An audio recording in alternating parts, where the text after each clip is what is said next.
آپ دیکھ رہے ہیں سٹی انڈیا نیوز چینل حق کی آواز۔ ویسے تو دنیا میں کئی ممالک کورونا کے علاج کو کھوجنے میں اپنی تمام تر صلاحیتوں کو جھونک چکے ہیں اور کئی ممالک کی جانب سے ویکسین کی تیاری کے دعوے بھی کیے جا رہے ہیں، لیکن ان کے ویکسین کے آزمائشی دور کے نتائج حوصلہ افزا نہیں ہیں۔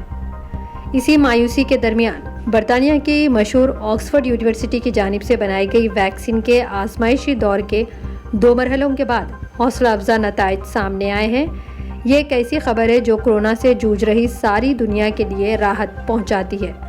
اب 1077 افراد پر آزمائش کے بعد ماہرین کا کہنا ہے کہ اس نتائج میں دیگر ویکسین کے آزمائشی نتائج سے کافی بہتر ہیں۔ خود عالمی ادارے صحت WHO نے اس ویکسین کے متعلق کہا ہے کہ آکسفورڈ یونیورسٹی کے اس کارنامے سے دنیا کو کورونا کا حل ملنے والا ہے، لیکن ابھی تیسرے دور کی آزمائش باقی ہے اور تب تک کچھ بھی کہا نہیں جا سکتا۔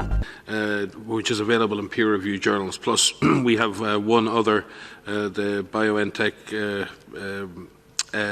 Pfizer product, which the data is available on pre-publication. So it's great, first of all, to see the data coming through into peer-reviewed journals. I think the data is very new.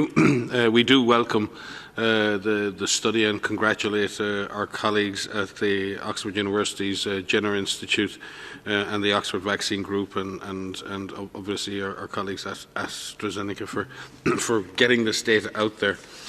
Again, this vaccine was given to 1,000 healthy adults between the ages of 18 and 55 and certainly did not appear to have any serious adverse events other than the expected, in some cases, chills, muscle aches, headaches. And the vaccine did generate neutralizing antibody, I think, in all participants. And in a very small number of participants that were given a booster dose, those responses were even greater. So in generating T-cell mediated responses and generating neutralizing antibody, this is a positive result. But again, there is a long way to go. These are phase 1 studies. We now need to move into larger scale real world trials.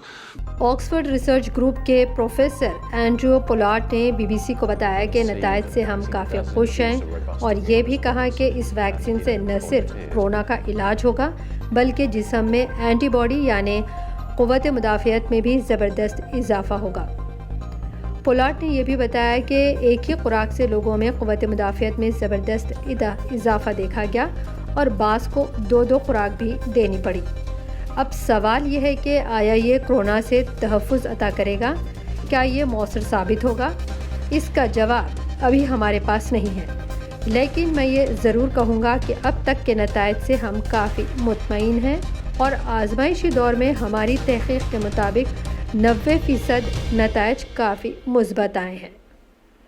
We can see that the vaccine does induce a robust immune response in the volunteers. ایک اور professor سارا Gilbert نے کہا کہ ہمیں اور لمبا سفر طے کرنا ہے، لیکن میں یہ کہہ سکتی ہوں کہ ہماری منزل قریب ہے۔ انہوں نے بتایا کہ آزمائشی دور میں 70% لوگوں میں کوئی سائیڈ ایفیکٹ نہیں دیکھے گئے۔ کچھ میں بخار اور سر درد کی شکایت سامنے آئی ہے، لیکن وہ معمولی نوعیت کی ہے جس کو پیراسیٹامول سے قابو کیا جا سکتا ہے۔ This is a really important milestone to put into the public domain our findings on the safety and immune responses to this vaccine in the first group of people that we vaccinated. ادھر اس vaccine کے تیسرے دور کی آزمائش کے لیے volunteers یعنی رضاکاروں کی جانب سے بڑے پیمانے پر ناموں کا اندراج کیا جا رہا ہے۔ بحیثیت مجموعی آکسفورڈ یونیورسٹی کے ویکسین کے بہتر نتائج نے دنیا کو ایک نیا حوصلہ بخشا ہے۔ Bureau report, city India news. دوستو، اگر آپ کو ہماری نیوز اور انٹرٹینمنٹ تمام پروگرام پسند آتے ہیں تو پھر لائک کریں، شیئر کریں اور سبسکرائب کریں، اور ہاں، بیل آئیکن دبانا نہ بھولیں تاکہ آپ ہماری ہر نیوز اور ہر انٹرٹینمنٹ پروگرام سے اپڈیٹ رہیں۔ دیکھتے رہیے سٹی انڈیا نیوز، حق کی آواز۔